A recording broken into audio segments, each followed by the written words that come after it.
Infinity War. This is what everything's leading towards. All of the Avengers finally coming together to fight Thanos, and it's the third one. We're not done yet. After Avengers 3, there will be Avengers 4, which doesn't have a title yet, and then after that, there will be more. Oh my god. So a lot of people across all of the channels have been asking me about my thoughts on the Infinity War trailer. I've seen it many times, and I want to start with the good. My favorite thing about this trailer is the music, and actually, usually my favorite thing with most trailers are the music. You just get chills listening to that Avengers theme, and it's slowed down as we're getting those slow shots on this crippling world and Tony Stark, and almost a shot-for-shot recreation of the Dark Knight Rises trailer. Like the same exact bridge in New York, then cutting to a school bus, but of course Spider-Man is on it, and then people staring at things. Oh no, oh no, oh no, oh no, oh no, oh no. Typical trailer. All of them have to start with piano music and then they just get louder. I love it though. Trailers are cliche, but I'm okay with it. It's definitely, you gotta admit, kind of exciting to see all of these different characters coming together into a single film, and it definitely has a different look and style than Joss Whedon's first two Avengers. Now that we're getting the same directors as Captain America Winter Soldier, we're definitely noticing that change in tone, that change in look. I mean, Thanos in the first Avengers was like this bright purple, and now he's like light pink, and he kind of looks like Rick Harrison from Pawn Shop. Hi, I'm Thanos, and this is my Infinity Gauntlet. And I loved who they picked to voice him, because he's definitely got that omniscient, I am all-powerful, you can do nothing kind of voice. In time, you will know what it's like to lose.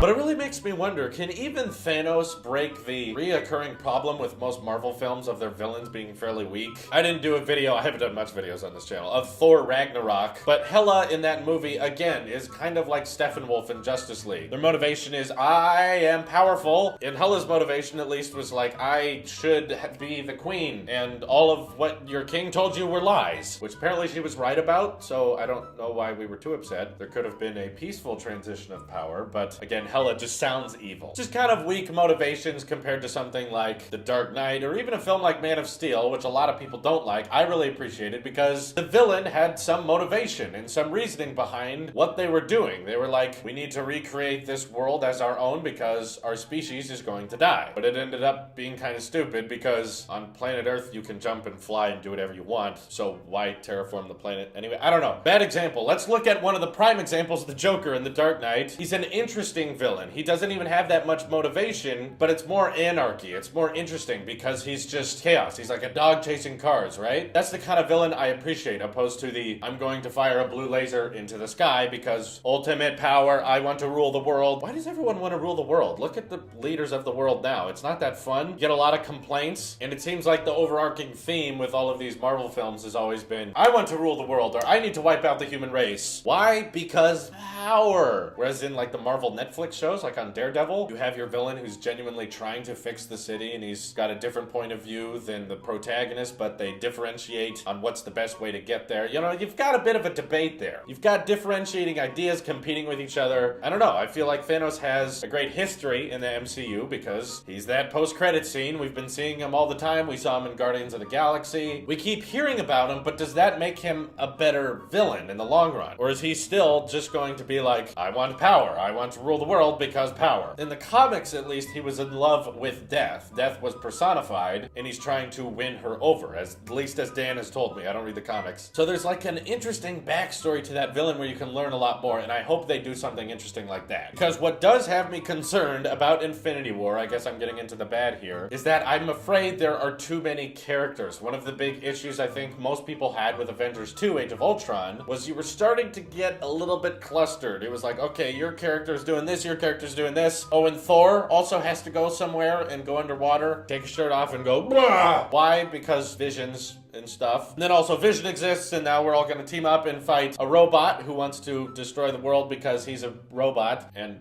purify the human race, and now we're gonna fight a bunch of mindless bad guys and just punch them for hours and hours and hours. Similar to the first Avengers. But at least the first one had not as many characters. You know, you could focus on the primary ones, but now we're getting to the point where it's like, oh yeah, Doctor Strange came out. He's gotta be in this, and oh yeah, Ant-Man. Remember Ant-Man? He's in this too. He was in Civil War just because they were like, hey, come to Europe for no reason and fight for us. And he decided, okay, I'm Paul Rudd, I'll do whatever. So now that they've got to fit an uncountable amount of superheroes, it's hard for me to remember. Let's see, we got Black Panther, Captain America, Bucky, the Winter Soldier, Iron Man, Hawkeye, Black Widow, the Falcon guy from Captain America, and Samuel Jackson's in there doing something. Thor, and now the Guardians of the Galaxy is coming in the mix finally. So there you've got another 6 characters between Peter Quill and Gamora and Drax and Rocket and Hulk. That's right, Hulk is in this. And it gets a little hectic. It gets to the point where you're like, okay, who is the main character and how are we going to have an adequate amount of everyone? Because there's certain things everyone's looking forward to. They're just like, I want Iron Man to have a one-off like roast with Rocket. Like Robert Downey Jr. and Bradley Cooper dissing each other would be hilarious. Yes, at the same time we got Doctor Strange somewhere in here too, and his friend from the Doctor Strange movie, and they're gonna be doing their time warp and stuff. I'm concerned because of good movies I can think of, typically none of them have this many characters doing this many things. So I feel like if you like any one particular character in the Avengers, they're not going to be represented very much at all. Everyone's going to get minimal screen time because the cast is just too large. And by the looks of this trailer, everyone's going to band together again to fight and punch a bunch of mindless bad guys, just an army of them. And don't get me wrong, it looks cool. I'm just saying that it's probably not the best time to shine for storytelling. It's more about how many things can we stuff together in a single film, which typically doesn't end very well. I'm anticipating that this one is going to be very cluttered, very scattered, and perhaps be some people's least favorite Avengers film, just because, yeah, it was fun, and yeah, we got to watch a lot of cool things. Vision, that's the other character. Sorry,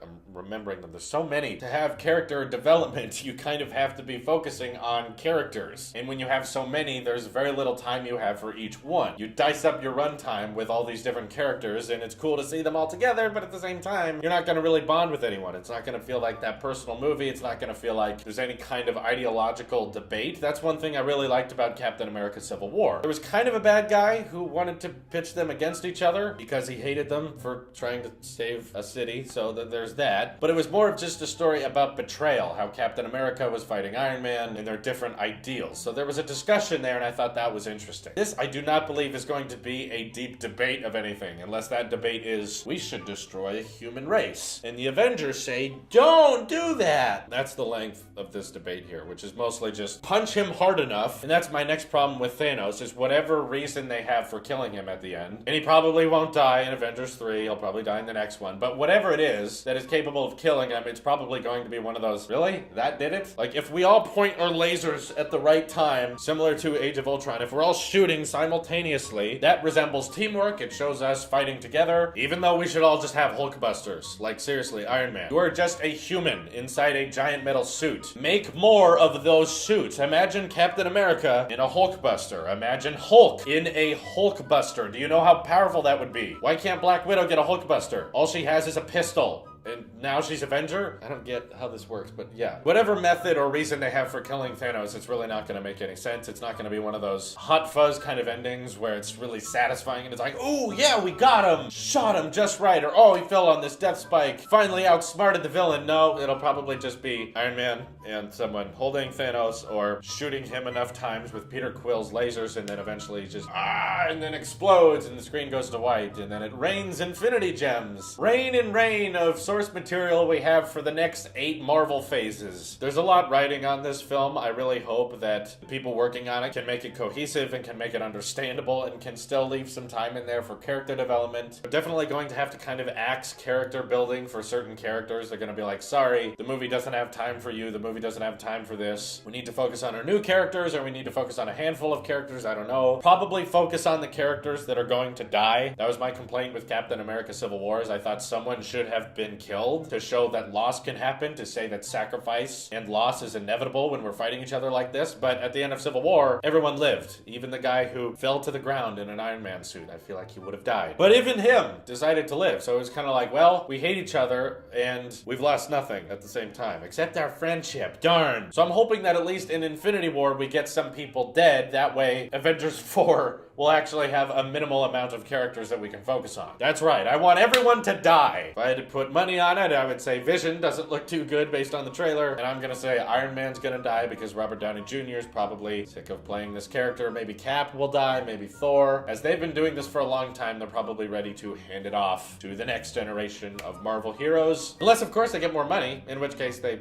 won't die at all. But that's just what I'm predicting. Old heroes that are in this movie are going to be dying off, and then new ones will be approaching very soon. So that's my thoughts on Infinity War. It's cool to see everyone together, love the music, but worried that this is going to be a cluster of ideas and characters and you're not going to be able to focus on anything because too many scenes just going on at once and you can't focus. It's like Age of Ultron on steroids. Of course, let me know your thoughts on the trailer in the comments below. This has been another episode of True Reviews, and I hope you have an excellent day. Take care.